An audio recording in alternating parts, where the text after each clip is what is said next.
Brahma Bhavat. Woman, you are the ultimate source of enlightenment. Thou enlighten us, is a stotra from our Veda. This particular stotram was the breakthrough moment of my life. That's the very day I realized that breakthrough is not something that is given to you or handed over to you. It is a part of your own recognition, of your own empowerment that doesn't reside externally, but is more internal. Thus, when a woman is already inclusive of a man, she's not just to woo a man, but to woo plus a man. And that can be a big breakthrough moment. When I was a child, I was born with a cerebrospinal tumor that led to my surgery at a nascent age of just 2 months, and led to me being bound to a wheelchair for almost 3.5 years of my life. My breakthrough moment was the day I realized that walking can change the entire momentum of one's being. The ability to stand on your feet is not just the right for 1-year-old, but that can happen to an individual at any given point in time. That was my breakthrough moment. Every individual goes through several breakthrough moments in their life. The time when you're just born and learning to walk, that innate urge to be able to go from one point to the other, and then as you grow up, the innate urge to build something for yourself. What you want at the age of 18 is substantially different than what you want at the age of 25. Because experience, self-discovery, knowledge, and the most important thing, environment, makes you or enables you to think differently, seek differently, and execute differently. Breakthrough is also about inspiration. As you grow in your life, you seek inspiration from different lens. Today, a lot of us seek inspiration from Google, and I'm sure a lot of you watching today has already gone and opened another screen on your desktop and searching about me. So let me tell you, I'm a serial entrepreneur, a first-generation entrepreneur who's became an investor at the age of 26, a philanthropist at the age of 28, and now building my third venture and trying to take it IPO. I am Dr. Somdutta Singh, and I'm talking about breakthrough.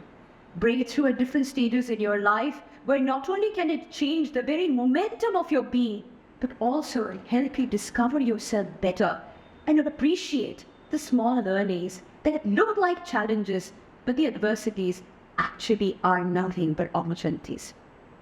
So when you hear the word incapable, remember it ends with capable in it.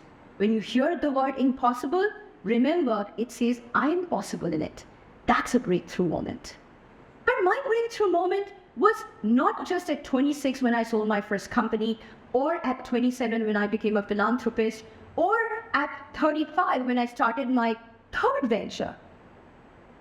My breakthrough moment was when I realized that how women, despite of our crazy empowerment and the 2 X chromosomes that make us so much more stronger than the men, still are seeking something which is acknowledgement.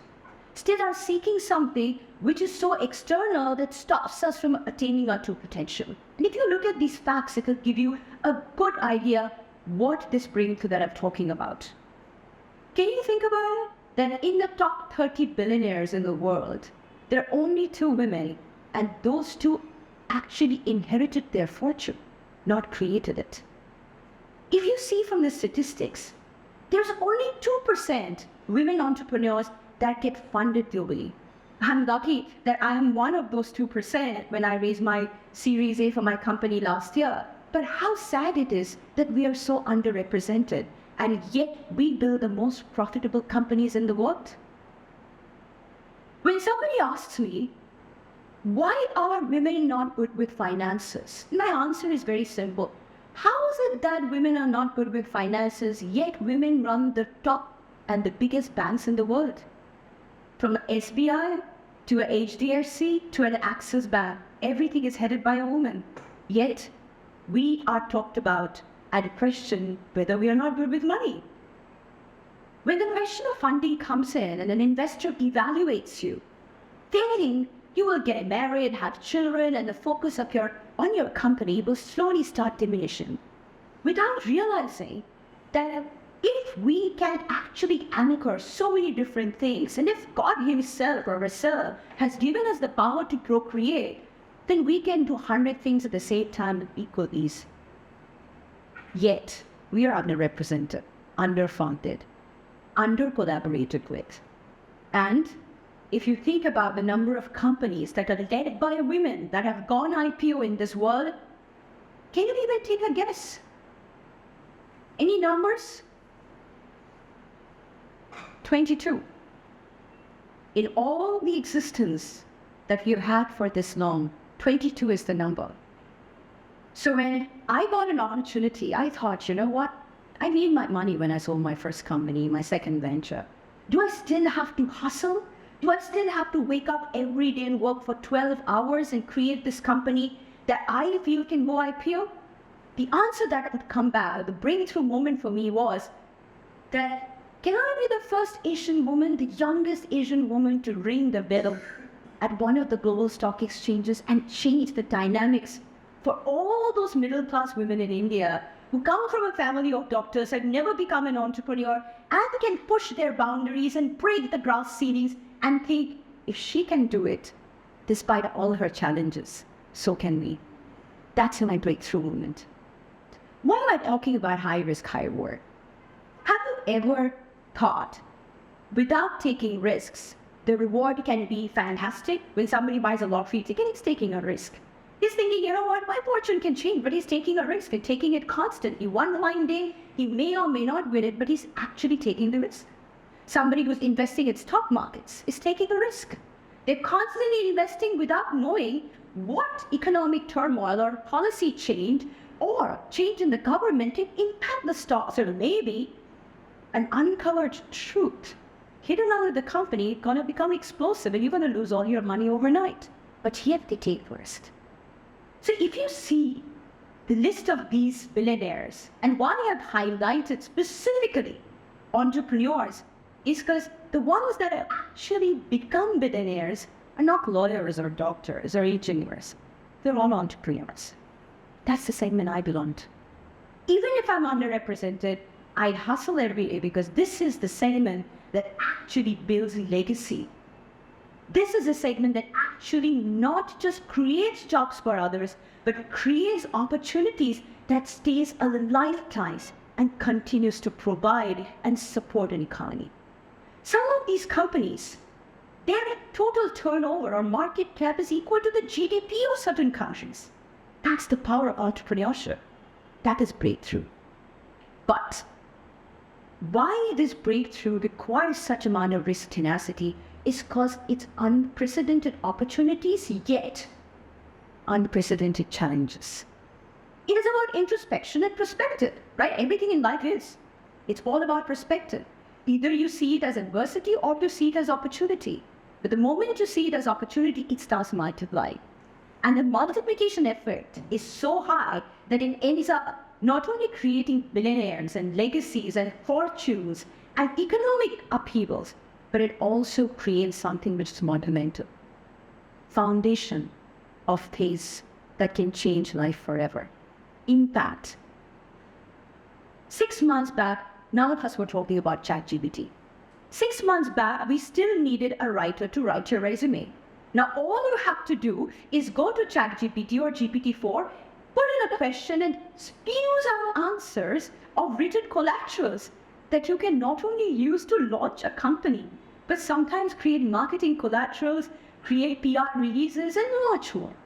The world is ever changing, but it's changing because of entrepreneurs. It's changing because somebody sitting in the garage or sitting in a room is ideating that great idea for a breakthrough. Every time human has invented or innovated, it is breakthrough. Today, the reason we're able to do this TED Talk is because Nikola Tesla, a couple of decades back, sat in his room and created this breakthrough. He created inventions and had over 800 plus patents that is running the world today. Unfortunately, he didn't make a lot of money because he didn't know how to monetize his inventions. But Edison did. Edison may have just invented the direct current, but it's not the direct current that runs the world. It's alternate current, which was invented by Nikola Tesla. But not everybody remembers Tesla, because Tesla didn't know how to monetize it. But Elon Musk is going to leave his legacy behind, because he's a good mix of Tesla and Edison. So it's not just about invention, it's also about monetization. And this shows the importance of monetization. Either you can be at the bottom of the pyramid, or you can be at the top. Either you can be risk-averse and follow the footsteps of your parents or your family, or let the society dictate to you what it wants you to do, or disrupt and create a legacy of your own. It hasn't been an easy journey. Absolutely not. Trust me, as I stand in front of you today doing my third TED Talk, my first was when I sold my first company. There are a lot of changes that has happened in my life, including depression. And why am I talking about your platform like this? Because physical health is something we give so much attention to, but we forget that it is here that everything happens. It is here that you create, you nurture, and it is here that you can destroy. And if this is not taken care of, the rest of the body is not functional. While I talk about entrepreneurship with such paramount importance and passion, I also want to talk about the importance of mental health as a breakthrough. And that is important because there are so many people that are trying to pull you down in your journey. And as you grow, your circle will become smaller and smaller. As you grow, you'll have less friends, less admirers, and more critiques. And criticism. Taking criticism and accepting criticism is not everybody's forte. It's not a permutation of a weak mind. Thus, mental health is important. I battle depression because depression comes in when you have rejection, when you have constant pressure to prove a point, and when you have the inability to take criticism from all sides. But it's a part of your evolution. The best in the world have a factor in depression, but few now talk about it. And I am one of them. Because if you see my life and go search about me so glorified that your impression is going to be all is hunky-dory. The truth is far from that. It is not all hunky-dory. I have the same struggles, the same emotions, the same challenges, and it is constant. But what you accept is that it's a part of your evolution. Is one, you've got to be honest with yourself. Recognize when there is a problem. Find a solution and find people that can take you to the next level. Surround yourself with the people that actually elevate you and not demote you. That is important for a breakthrough. Share your thoughts. Your circle will get smaller, but you will find your people. So if you communicate, sometimes it's a process of cleansing. Have you ever noticed when you share something, when you're in pain, you feel a lot lighter?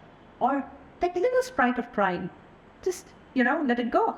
And that is important because that's a part of your cleansing process. So communication and cleansing is very important for your upheaval, for you moving yourself to the next level of evolution. Honor your own needs first. Especially as women, we are brought up in an environment where we're always taught to live for others. Always. Our family, our friends, our lovers, our partners, our kids, everybody has expectations of us. But in the process, we lose ourselves. And like I started my statement of breakthrough, a woman is a womb plus a man. So your power is nurture, your power is creation. And if you do not nurture yourself, nobody else will. So paying attention to yourself. I wake up every day, stand in front of the mirror, and despite, even if I put on weight or not, I tell how beautiful I am. Or I have a partner who reminds me how beautiful I am. And that's important. Because that's what allows you to feel beautiful. And it's necessary for you to not only look at yourself with utmost love and compassion. Don't seek it from outside. It should be internal. You cannot make everyone happy. This is something that has been my guru mantra. Why? Because you're not here to make everyone happy. Focus on your happiness and the rest, everything else will fall in place. You're not responsible for somebody else's challenges. You're not responsible for somebody else's circumstances. So why would you take it upon yourself to make somebody happy? That was a breakthrough moment for me because I used to be a people pleaser at one point in time. Due to my own challenges as a child and my own disabilities as a child, I used to always think it's important for me to prove a point and make everybody happy to be happy. The day I accepted it's not, I found peace, I found comfort, and I actually found growth. Surround yourself with great people, and I said that. Your circle is what defines you. Your wealth is the network that you have. Chanakya said, Sukhasya mula dharmam, dharmasya mula artham. He was not talking about artham as money. He's talking about artham as your network. So your network is your net worth, and the people you surround yourself with is what actually elevates you in life. Focus on your values. Your core values are very, very important. And asking yourself and spending some time with yourself, asking what those value system is super important. And my company at Aside we even hire people based on values. And our core values are empathy, accountability, and action. Why are these three so important? Why is empathy so important? Because if you don't have empathy, you will never ever be able to create something significant for whether your customers, your employees, your investors, your partners, none. And unless you have empathy, there'll be no accountability. Because if you don't feel compassion and empathy towards someone, you'll never want to deliver with your full heart. So there's no accountability, and then there is no action. Same thing can apply to your personal life, to your family. Have your boundaries. That is very, very important. Trust your gut. There is a reason they call it the gut feeling, by the way. You know, right? The longest nerve is between the gut and the brain. It's called the vagus nerve. Why do you think they call it the gut feeling? Because your gut is never wrong. It is the first nerve that instincts your brain something is not okay, and that's when your stomach starts grumbling. Sometimes I go for these meetings when I'm like not feeling so good in my tummy. I know something is not going to be right. So I'm like, now I've learned to listen. Listen, go without expectations. It may not be the best meeting, so don't come out disappointed. That is very important. And taking care of your gut. As we grow older, our gut needs a lot of attention. I travel a lot. So one of the things I'm trying to do with my life partner is that go for a gut detox, because that is the one that takes the most amount of heat. We think of it as a dumpster. We keep putting everything into this, and then this gets bad, and this affects this. So take care of your gut and listen to the gut feeling. That is super important. Allow yourself and your dreams to evolve. Like I said, I'm not the person I used to be at 18 or 19, and I'm not the person I was at 25. And I won't be this person when I'm at 50. My lessons, my learnings, my circumstances, my environment is going to change my evolutionary process. And accepting that with your heart is very important. While you do that, letting go. It's said in Gita, and Swami Vivekananda talks about it as well. Detachment is the biggest form of attachment. In Gita they say detachment is necessary for your evolution. Detachment does not mean that you don't love something or you don't care about something. It means you're ready to let go when the time comes. It's like you bring out your children and then they're about to get married and move on. That's detachment, and you let them go and let them be happy. When your company grows and is ready to get acquired, or you cannot no longer be the CEO, that is detachment. So with that, I'm going to summarize today's breakthrough saying this. Ekam sarvigraha bahuda vadhanti, which means our destination is all one. We all live, we all die. What we make out of it is our journey, is our legacy. Thank you.